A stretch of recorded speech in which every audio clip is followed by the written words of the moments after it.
Laura, speculation has been running hot all day that an announcement is imminent on a new Reserve Bank governor. When do you expect that announcement to be made? Sarah, I think all the indications are that the announcement will be made tomorrow. Jim Chalmers, the Treasurer, is heading off to India on Sunday with the current Reserve Bank governor, and I'm pretty sure that they will want to have the issue announced in advance of that, not because Phil Lowe won't be going. Whoever is appointed subsequently will be taking over from Phil Lowe in mid-September. So they want to keep some sense of continuity about it, and make it clear that it's an amiable transition, shall we say. Now, everyone today seems to have, everyone has an opinion on who should replace Phil Lowe. Peter Dutton said that it shouldn't be anyone from Treasury or finance bosses. They should all be ruled out. Who are the top candidates?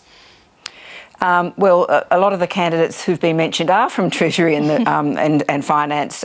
So Stephen Kennedy, the Secretary of the Treasury, Jenny Wilkin, the Secretary of the Department of Finance, David Gruen, the head of the Australian Bureau of Statistics, are the three outside contenders most often mentioned. Some people have been saying that Jenny Wilkinson was basically locked in there weeks ago as the likely candidate for governor, partly because they feel that the Reserve Bank, that the Treasurer would like to appoint a woman.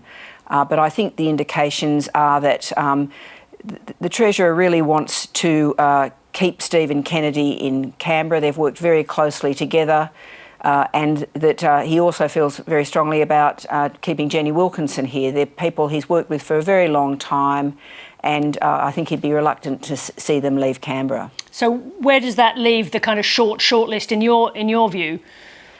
I think the shortlist now is basically a shortlist of one or possibly two. I think the shortlist is basically Michelle Bullock, who's the current Deputy Governor of the bank.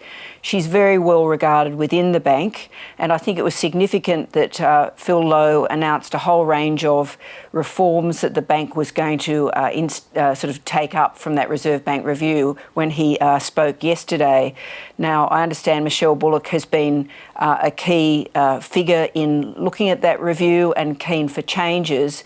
And Jim Chalmers has made it pretty clear in his comments publicly that he sees the crucial role of the Reserve Bank governor here, not just being about whether they're a really brainy economist or not, but also whether they've got that leadership capacity to really drive some change in the bank. And I think the other thing that would attract the government to appointing Michelle Bullock, apart from also the fact she's a woman, is that it is a cautious appointment, which signals they're not trying to create a revolution in the bank. They want some continuity, but change as well. And just to stay on how this would go down politically, Peter Dutton was in his words, in his statements this afternoon, was saying, of course, it's important that that there is bipartisan support for whoever they chose. I assume that Michelle Bullock would fit that category. Well, you'd hope so, Sarah, given that the opposition has been banging on for the last couple of weeks about how, in fact, they should keep Phil Lowe, and now they've been saying they shouldn't appoint an outsider. So if you appoint the Deputy Governor, and traditionally the Deputy Governor has mostly been the person who has succeeded whoever is in the job, they should be happy with that. Now, of course, this is a very difficult time for anyone to take on this job. We've got a pause in interest rates at the moment. But in terms of taking on the job at this moment, just put that into some kind of historical perspective about the level of difficulty of the timing for whoever it is. I'd say a level of difficulty of about 9 out of 10, Sarah. We're all waiting to see what are always delayed effects of this massive number of interest rate increases to hit the economy. As we discussed a couple of weeks ago, the language from the bank is already very different, and they're recognising that it's a very narrow path to tread between trying to keep inflation heading down as it now is and sort of stopping the economy falling off a cliff. Well, we'll wait and see what happens tomorrow. But in the meantime, Laura, thank you as always. Thanks, Sarah.